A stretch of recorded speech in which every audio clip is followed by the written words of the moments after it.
Hello guys. Ray optics में next topic हम ले रहे हैं रिफ्रैक्टिव इंडेक्स। इससे लास्ट लेक्चर में हमने पढ़ा था about reflection of light, laws of refraction. तो लॉज ऑफ रिफ्रैक्शन में सेकंड लॉ हमने जो स्नेल लॉ पढ़ा था, और स्नेल लॉ में हमारे पास था angle of incidence and sine of angle of incidence, sine of angle of reflection is a constant, और वो कांस्टेंट हमारे पास था, वो क्या था? Refractive index. Okay.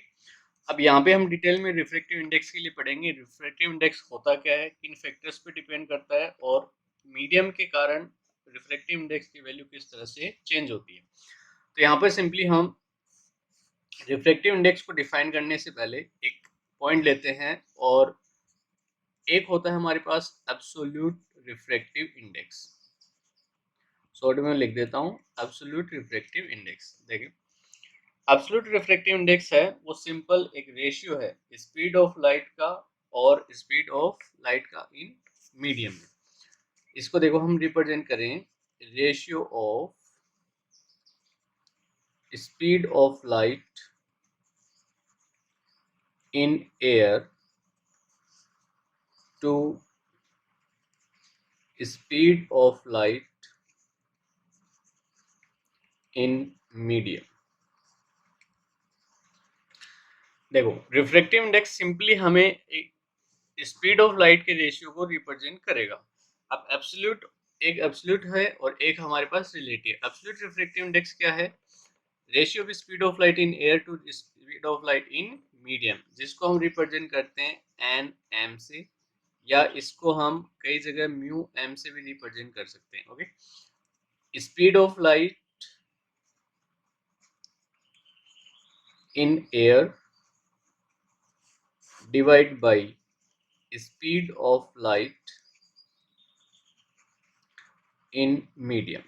Okay.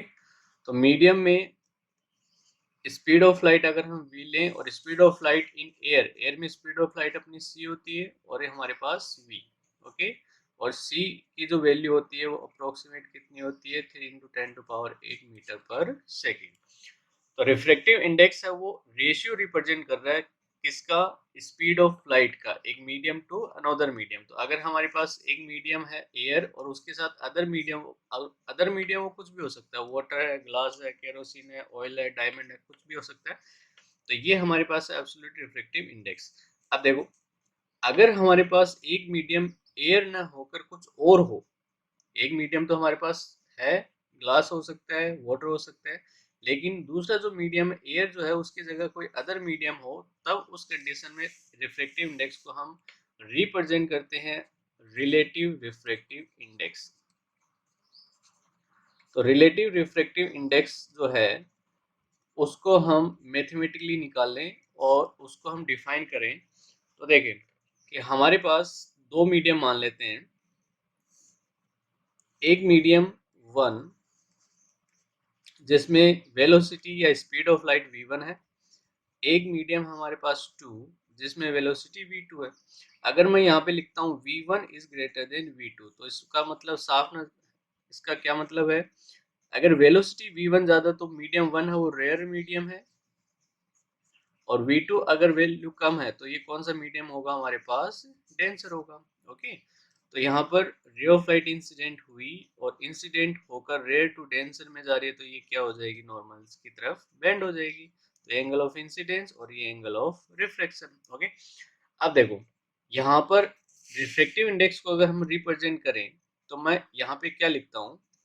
It is denoted by n21। n21 का मतलब refractive index of medium 2 with respect medium 1। Medium 2 का मीडियम 1 के रेस्पेक्ट में रिफ्रैक्टिव इंडेक्स को हम किससे रिप्रेजेंट करते हैं? n21।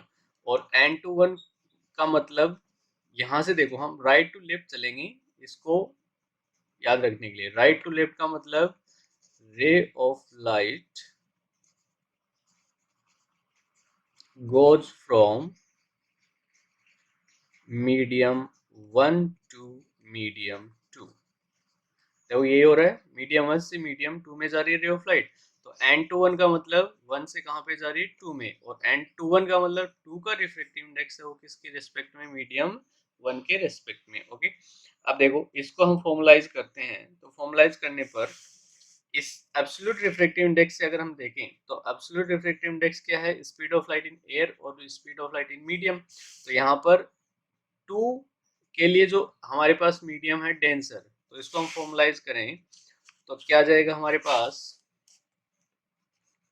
n/1 is equal to, हमारे पास इसको हम लिखते हैं n2 अपॉन n1, और n2 एब्सोल्यूट रिफ्रैक्टिव इंडेक्स से हम इसको क्या लिख सकते हैं, c upon speed of light in medium 2, c upon speed of light in medium 1, यानी कि speed of light in medium 1 and medium 2 ये एयर के रेस्पेक्ट में है, तो इसलिए हम इसको क्या रिप्रेजेंट करते हैं, n/1 is equal to n2 upon n1, और ये क्या होगा, v1 डिवाइड बाई v2।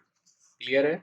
तो इसका मतलब एब्सोल्यूट रिलेटिव रिफ्रैक्टिव इंडेक्स या कोई भी रिफ्रैक्टिव इंडेक्स हो वो स्पीड ऑफ लाइट का रेशियो रिप्रेजेंट करता है। तो सिंपली हम रिप्रेजेंट कर सकते हैं refractive index is the ratio of speed of light in two medium। इसको टू मीडियम बोल सकते हैं और मीडिया भी बोल सकते हैं। ओके, तो रिफ्रैक्टिव इंडेक्स है वो हमें किस रिप्रेजेंट करता है, speed of light in medium. अब जस्ट अगर इसके जस्ट अपोजिट लें, अगर मैं इसको ऐसे लिखूं n12, तो n12 का मतलब refractive index of medium 1 with respect to medium 2, और रे ऑफ लाइट है वो कहां से कहां जाएगी, एरो राइट टू लेफ्ट, तो रे ऑफ लाइट, है वो कहां से कहां जाएगी, n12 को हम ray of light goes from medium 2 to medium 1। Okay, और इसी को अगर हम रेशियो में लिखें तो क्या आ जाएगा हमारे पास, n12 को हम लिख देंगे n1 अपॉन n2, 1 का रिफ्रैक्टिव इंडेक्स 2 के रेस्पेक्ट में, और ये क्या आ जाएगा, वेलोसिटी का ratio v2 upon v1। It is clear? तो ये हमारे पास आ गया रिफ्रैक्टिव इंडेक्स। तो रिफ्रैक्टिव इंडेक्स हमें वेलोसिटी या speed of light to medium में रेशियो रिप्रेजेंट करेगा। अब देखो रिफ्रैक्टिव इंडेक्स हमारे लिए यूजफुल क्या है और रिप्रेजेंट क्या करता है, तो हम एक सिंपल अगर बात करें, एक तो हमारे पास है एयर और एक हमारे पास है वाटर, तो दोनों में कौन सा रेयर है और कौन सा डेंसर है, ये तो हम सिंपली बता सकते हैं कि एयर तो हमारे पास रेयर मीडियम है और वाटर हमारे पास डेंसर मीडियम है। लेकिन अगर हमारे पास दो अननोन मीडियम है और केवल सिमिलर दिखाई देते हैं, तो सिमिलर दिखाई देते हैं तब हमें कैसे पता चलेगा कि कौन सा रेयर है और कौन सा डेंसर है, तो वो हमें कौन रिप्रेजेंट करता है, रिफ्रैक्टिव इंडेक्स रिप्रेजेंट करके देता है। तो सिंपली देखें, यहाँ पे मैं एक पॉइंट लिखता हूं, refractive index represent optical density of medium. अब देखो यहाँ पे ऑप्टिकल डेंसिटी का मतलब रे ऑफ लाइट की स्पीड जो है वो मीडियम में कितनी है। अगर ऑप्टिकल डेंसिटी ज्यादा है तो वो ऑप्टिकली डेंसर मीडियम है, और ऑप्टिकल डेंसिटी कम है तो वो ऑप्टिकली रेयर मीडियम है। ओके, अब देखो रिफ्रैक्टिव इंडेक्स से कैसे पता चलेगा कि मीडियम कितना डेंसर और कितना रेयर है, तो उसके लिए देखें, मैंने लिखा n/1 is equal to v1 upon v2। Okay, ये हमारे पास रेशियो आ गया। अब देखें, इसको हम एक एग्जांपल के थ्रू समझें। अगर मेरे पास मान लें v1 की जो वैल्यू है वो 20 मीटर पर सेकंड है, ओके, और v2 की वैल्यू जो है वो 10 मीटर पर सेकंड है, राइट। तो n/1 की जो वैल्यू आएगी वो हमें कितनी मिल जाएगी, 2 मिलेगी, यानी कि ये डायमेंशनलेस और यूनिटलेस क्वांटिटी है। ओके, यानी कि सेम क्वांटिटी का रेशियो है। तो n21 की वैल्यू जो मिली मुझे 2 मिली, यानी कि इसका मतलब क्या हुआ, refractive index of medium 2 with respect to 1 is equal to 2। और वो कब है, जब हमारे पास ये, इसी में अगर हम सेकंड केस लेते हैं तो हमें क्या मिलेगा, मान लें V1 की वैल्यू वही है, यानी कि मीडियम वही है, लेकिन V2 की वैल्यू है वो चेंज कर दी, और मान ली मैंने, और वो कितनी होगी 5 मीटर पर second.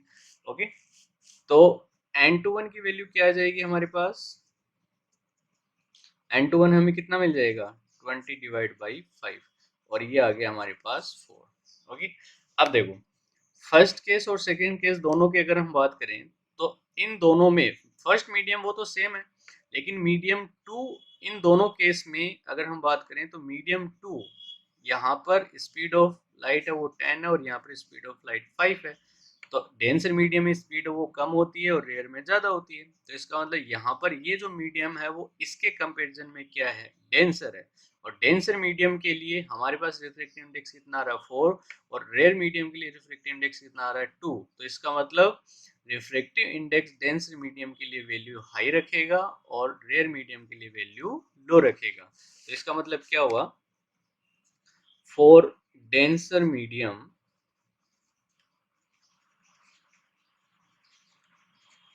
value of refractive index is high, and for rare medium it is less।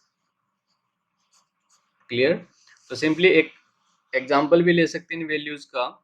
Example के लिए देखें, रिफ्रैक्टिव इंडेक्स एयर के लिए जो रिफ्रैक्टिव इंडेक्स होता है वो 1.003, और जिसको अप्रोक्सीमेट 1 लेते हैं।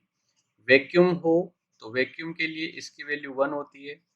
वाटर की बात करें, वाटर का रिफ्रैक्टिव इंडेक्स होता है 1.33, राइट। ग्लास की अगर हम बात करें, ग्लास का रिफ्रैक्टिव इंडेक्स होता है 1.5, अदर ग्लास हैं। और डायमंड की अगर हम बात करें तो डायमंड का रिफ्रैक्टिव इंडेक्स होता है 2.42। तो इसका मतलब क्या हुआ, इन सभी मीडियम में अगर हम कंपैरिजन करें तो रिफ्रैक्टिव इंडेक्स सबसे ज्यादा किसके लिए, डायमंड, और सबसे कम है वो एयर या वैक्यूम के लिए। तो सबसे ज्यादा जो डेंसर मीडियम है वो कितना है, कौन सा है हमारे पास, डायमंड, और सबसे कम है वो डेंसर मीडियम है वो एयर है। ओके,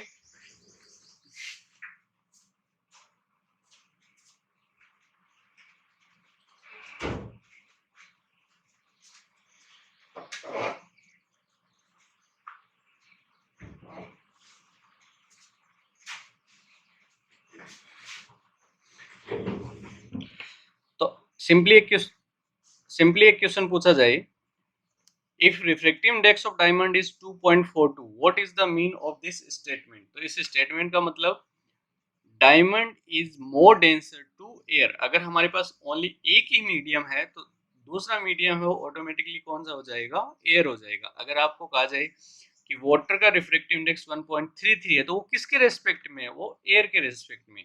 तो अगर हमें ओनली वन मीडियम गिवन है तो दूसरा मीडियम है वो हमें कौन सा मिलेगा, एयर होगा। कौन सा मीडियम होगा, वो एयर होगा।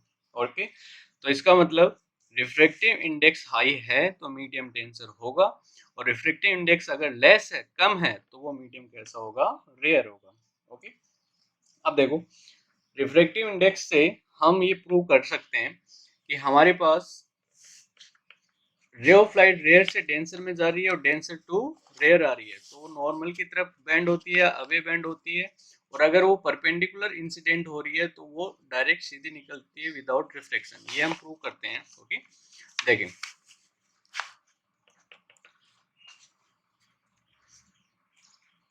रे of light rare to denser move करती है, ये हमारे पास इंसिडेंट हुई, ये हमारे पास नॉर्मल, और ये नॉर्मल की तरफ बेंड हो गई। ये एंगल ऑफ इंसिडेंस आई और ये एंगल ऑफ रिफ्लेक्शन आर। यहाँ पर वेलोसिटी v1, यहाँ पे वेलोसिटी v2। तो स्नेल लॉ से sine I divide by sine R equal to, तो ये मीडियम हमारे पास कौन सा है 1, और ये हमारे पास मीडियम कौन सा है 2। तो इसका मतलब रिफ्रैक्टिव इंडेक्स को हम क्या लिखेंगे, n/1 लिखेंगे, 1 से 2 में जा रही है, ये पढ़ा था हमने। n/1 को हम वेलोसिटी का रेशियो लिखते हैं v1 divide by v2। Okay, अब देखो हमारे पास जो रेशियो मिला वो मिल गया sine i divide by sine r is equal to v1 divide by v2। अब देखो रेयर मीडियम में वेलोसिटी v1 की वैल्यू v2 से ज्यादा है, तो v1 is greater than v2, it means sine i is greater than sine r। तो simply हम यहाँ पे क्या लिख सकते हैं, v1 is greater than v2, so sin I is greater than sin r। तो इसका मतलब I की जो वैल्यू है वो R से ग्रेटर हुई, तो इसका मतलब क्या हुआ कि angle of incidence is less to angle of refraction. और ये कब होगा, जब रे ऑफ लाइट है वो नॉर्मल की तरफ बेंड होगी। क्लियर। तो इसलिए जब रे ऑफ लाइट है वो rare to denser medium move करती है तो वो नॉर्मल की तरफ बेंड होगी। ओके, इसके जस्ट अपोजिट हम ये भी प्रूव कर सकते हैं कि रे ऑफ लाइट जब वो डेंसर टू रेयर मूव करेगी तो वो अवे फ्रॉम नॉर्मल होगी। और वो कैसे होगी, देखें, ये हमारे पास रे ऑफ लाइट इंसिडेंट हुई और इसको जाना तो चाहिए था ऐसे, और ये नॉर्मल से अवे हो गई, तो ये एंगल ऑफ हो गया और ये हो गया आर। ओके, ये हमारे पास वेलोसिटी हमने मान ली कितनी, v1, और ये मान ली वेलोसिटी v2। तो यहाँ पे देखें sine i divide by sine r, और वो मीडियम 1 से 2 में जा रही है, तो v1 डिवाइड बाई v2। अब यहाँ पे देखें v1 की वैल्यू है वो v2 से कम है, तो v1 is less than v2, यानी कि v2 की वैल्यू ज़्यादा है। तो v2 की वैल्यू ज़्यादा होगी तो r की वैल्यू क्या होगी, ज़्यादा होगी, तो sine r is greater than sine i, और r is greater than i। तो इसका मतलब when ray of light goes from denser to rarer medium then it bend away from the normal, ये नॉर्मल से अवे हो जाएगी। और एक कंडीशन हम ये भी देख सकते हैं कि why ray of light not reflect when it incident normally on surface, surface पर अगर ये नॉर्मल इंसिडेंट होगी तो नॉर्मल इंसिडेंट होगी तो वो विदाउट रिफ्लेक्शन वो सीधी निकल जाएगी। तो देखो यहाँ पर एक सिंपल इसी मेथड से हम रीजन ले सकते हैं, एक सिमेट्रिकल मेथड भी होता है, तो उससे भी हम ये प्रूव कर सकते हैं कि ये हमें इस तरह से सीधी दिखाई क्यों देती है। तो देखो यहाँ पर जब भी रे ऑफ लाइट यहाँ पर इंसिडेंट होगी तो वो किसी भी एंगल से या किसी भी डायरेक्शन में, ऑल डायरेक्शन में वो मूव करती है, तो हमें वो सीधी दिखाई देती है, या इसको हम मैथमेटिकली प्रूव कर सकते हैं। तो देखिए सेम वही, यहाँ पर एंगल ऑफ इंसिडेंस जो बन रहा है वो नॉर्मल के साथ बनता है, और इसके साथ एंगल ऑफ रिफ्लेक्शन है वो भी नॉर्मल के साथ बनता है। तो यहाँ पर एंगल ऑफ इंसिडेंस आई की वैल्यू कितनी है, 0 है। तो यहाँ पे क्या आएगा, sine I divide by sine R, medium 1 में वेलोसिटी v1, मीडियम 2 में वेलोसिटी v2, तो दोनों रेशियो क्या आ जाएगा, v1 डिवाइड बाई v2। और इसी को हम क्या लिख सकते हैं, साइन आई इंटू v2 और sign are into v1। Okay, तो यहाँ से देखिए आई की वैल्यू है वो क्या है, 0 है। आई की वैल्यू 0 है तो इसका मतलब sine 0 into v2 sine R और इंटू v1। तो साइन जीरो की जो वैल्यू है वो क्या हुई, 0 हुई, तो ये क्या आ गया, 0 साइन आर इंटू v1। और ये 0 के इक्वल है तो इसका मतलब आर की वैल्यू भी कितनी होगी, 0 होगी। तो आर की वैल्यू 0 होगी तो इसका मतलब देखें कि आई की वैल्यू 0 थी तो यहाँ पे आर की वैल्यू भी कितनी मिल रही है हमें, 0। तो इसका मतलब क्या हुआ कि when ray of light incident normally on surface then it goes without reflection, यानी कि वो बिना किसी बैंड के सेम पाथ में सीधी निकल जाएगी। It is clear. तो ये हमारे पास प्रूफ था कि हमारे पास रे ऑफ लाइट है वो डेंसर टू रेयर जा रही है, rare to denser, denser to rare या रेयर टू डेंसर, या सीधी परपेंडिकुलर ड्रॉ हो रही है, तो वो किस तरह बैंड होती है, किस क्यों होता है। ओके,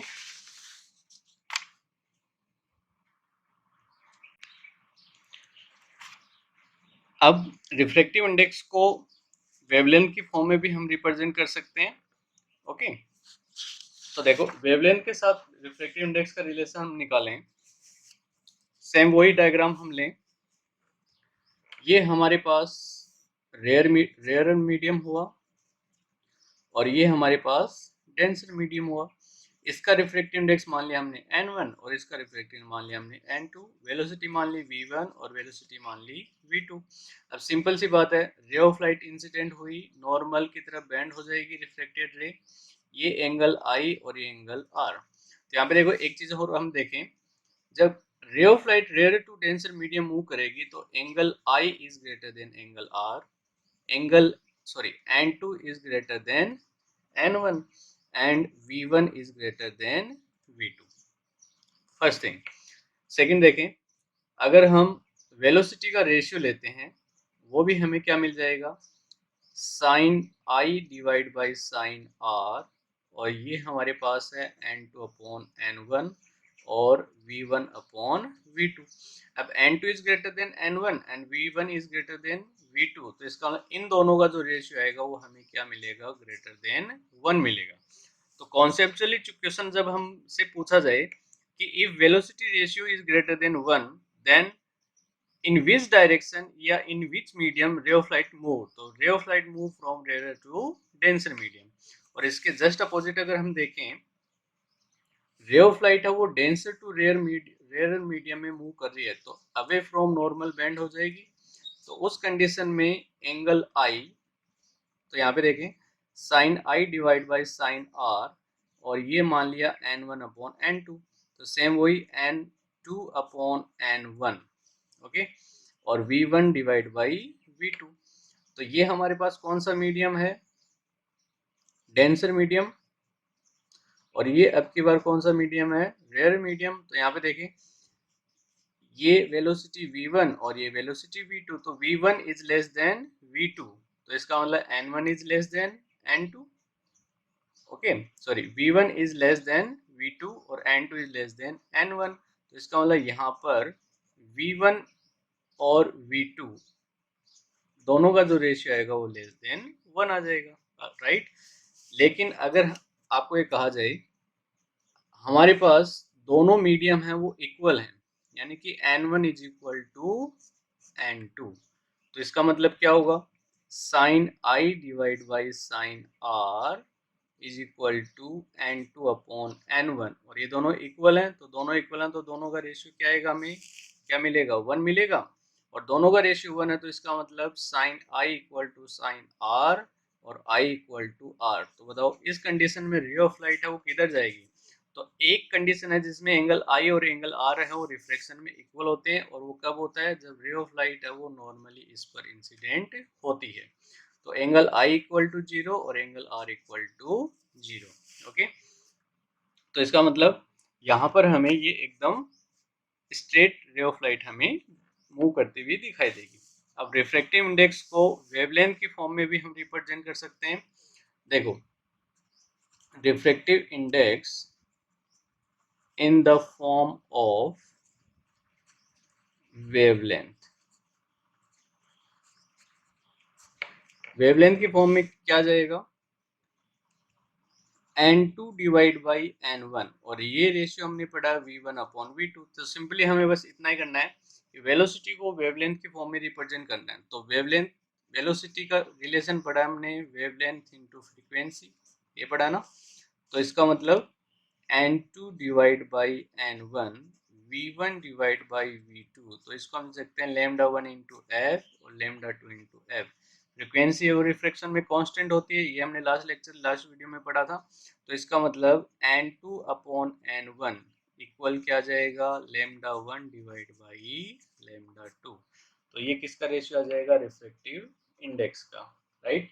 और इसी को हम एब्सोल्यूट रिफ्रैक्टिव इंडेक्स के फॉर्म में भी रिप्रेजेंट कर सकते हैं, या मीडियम में रिफ्रैक्टिव वेवलेंथ और एयर में वेवलेंथ का रेशियो क्या होगा। तो एब्सोल्यूट रिफ्रैक्टिव इंडेक्स में क्या पढ़ा था हमने, absolute refractive index nm is equal to c upon v, और इसको हम क्या लिख सकते हैं, c अपॉन v को लेमडा की फॉर्म में लेमडा इंटू एफ, और मीडियम में लेमडा m इंटू एफ, दोनों एक दूसरे से कट हो जाएंगे। तो लेम एन एम की जो वैल्यू हमें मिलेगी वो मिल जाएगी lambda divide by lambda M, और मीडियम में वेवलेंथ जो आएगी वो कितनी आ जाएगी, lambda M equal to lambda divide by N M.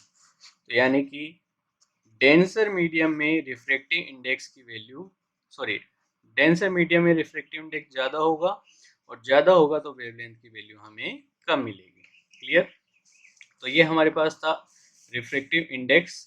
Refractive index क्या होता है? रिफ्रैक्टिव इंडेक्स किन फैक्टर्स पे डिपेंड करता है? अलग अलग मीडियम के रिफ्रैक्टिव इंडेक्स क्या हैं? रिफ्रैक्टिव इंडेक्स डेंसर मीडियम के लिए ज़्यादा होता है, रिफ्रैक्टिव इंडेक्स रेयर मीडियम के लिए कम होता है।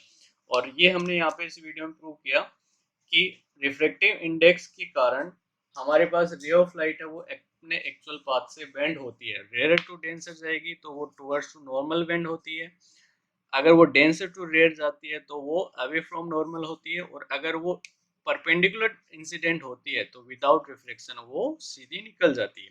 क्लियर?